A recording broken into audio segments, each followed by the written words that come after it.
Hi, this is Asha Saxena for Intelligent Luxury. Welcome to the show. And I'm Julie Faupel, Asha's co-host. Welcome. Welcome right back. You have to stop making me laugh. Because I'm funny, I Asha. know. That's like that is what I bring to this whole Oh my thing. God. Okay, I know. You're the brains of the operation, and I am the funny sister. I know, you really are. Yeah. When you and I met, Yes. we were immediately friends. The more we got to know each other, the more our thinking was so aligned in terms of this being such a pivotal time in both data and technology and everything that you work in, and luxury and kind of lifestyle and everything that is my discipline. We're in Scottsdale, Arizona, and we're in this beautiful facility, and the fact that you came in for an event being hosted by Realm, real estate and technology has not necessarily been something that has gone hand in hand historically, but it's such an act of friendship, and I think what you're seeing is there's so much curiosity around what you're doing and how it is innovating aspects of our lives that we never even anticipated. Absolutely. But I also have to tell you, the reason I'm doing it because I love you so much. And I think that's what the world needs now. We have AI, we have machines, we have programs, and we have so much data. But what really matters at the end is the relationship. It's the human connection. I'm super excited about this podcast. The audience will enjoy so much because we are going to have fun while doing it. It's always fun with you, Asha. Thank you, everyone. And please continue watching because we're going to have guests who come from all around the world and going to talk about luxury in real estate. We have a lot to look forward to. Looking forward to it. Hi, this is Asha Saxena for Intelligent Luxury. I'm excited to be talking about not just intelligent luxury, but also in an industry which we don't traditionally think about as luxurious, which is self-storage. I'm here with Jason Udoff from New York, and we're going to be talking about self-storage with luxury and AI. So tell me, Jason, how did you get into that? Yes, so my background before kind of starting this company a couple of years ago with my business partner, Mike, I worked for some larger real estate developers. I was with the company Hines down in their headquarters in Houston, came back to New York, Shorenstein Properties, an office owner around the country, and basically after 10 years of working for bigger companies, really wanted to be entrepreneurial. And the timing has really been interesting as AI has evolved while building this business. But in short, I paired up with my business partner and we're acquiring and building self-storage across leisure markets. You know, they say with AI, it's going to give you a lot of intelligence. We are in the age of intelligence. And when you have so much information, it is what we do about it. For sure. And a lot of times when I'm traveling around the world, people will ask me, what should I tell my kid to do? What would the future look like? And I always say it is now the future of solving problem.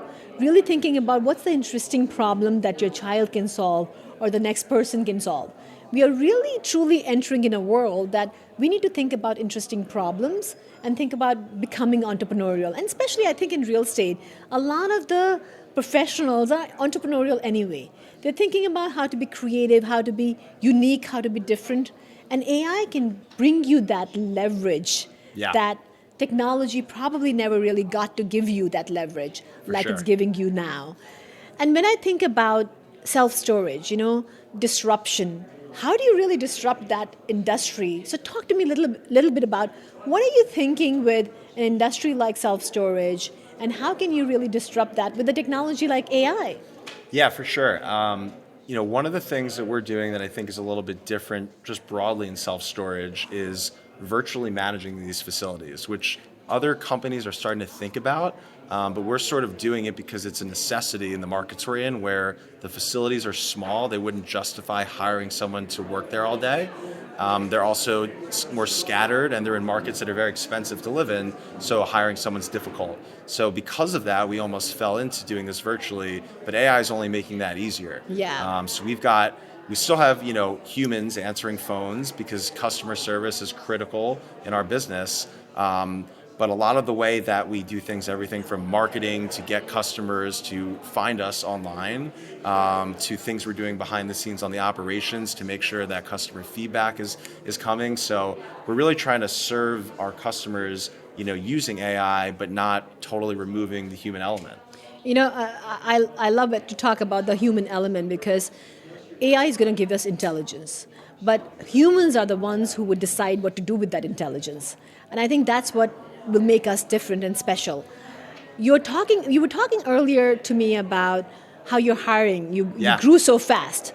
So when you're looking for talent, I say that when you're going to go get a job, it is important that you understand how AI can help you excel in your job. What are you thinking about? Are you hiring people who already know AI, or are you reskilling and training these people who are coming in?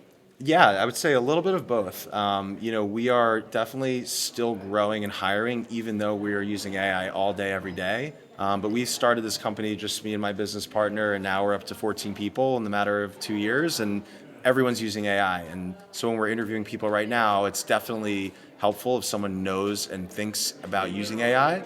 But at the same time, if they have the right attitude and can be trained, we're up for training them as well. I work with large organizations, and a lot of time, the best way to really think about new ideas is they do internal hackathon, which is they will tell their employees to come up with ideas of how to use AI. Yeah. You don't have to be a large company. You can be a small company. For sure.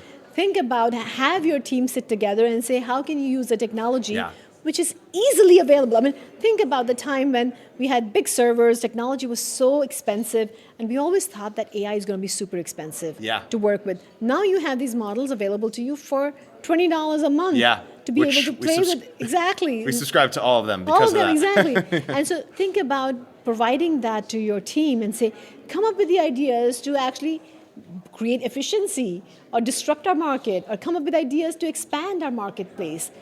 Really be creative. And so now you can actually empower your team to be creative, be able to solve, as I said earlier, problems which are interesting, and be able to give you time so you can actually focus on that human element.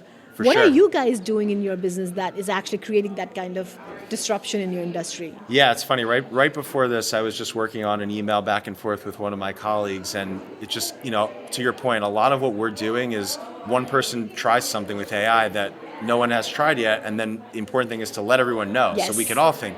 And it's sort of just this mental unlock of, why didn't I think of that yesterday, but now I'm going to do it every day. So, one big part of my job is talking with our investors. And I was working on an email before, and my analyst, was commenting, hey, we should add this, this, and this to it. And I just used AI to synthesize what I'd already said, as opposed to spending, 30 minutes trying to figure out where to cut and paste the email. So, just that one example, if everybody's doing that, 10 times a day, we can be way more efficient. So it's not as if we're just letting AI write the emails and speak for me, but it's more synthesizing it much more coherently and more efficiently than I would myself. I always say that staying ahead of the curve. Now you have a tool that can help you, educate you. It doesn't even matter if you don't know about the topic. Like, you could be in marketing and learn about sales. You could be in sales and learn about your customers. You could be learning about customer and retention and learn about finance. And you could be in finance and say, how do I really understand what the supply and demand is of the industry? And stay ahead of the game. So I feel that this is now giving you this little, magic quotient to stand out in the market, to be able to use this technology to get ahead. And you can't be lazy anymore. No.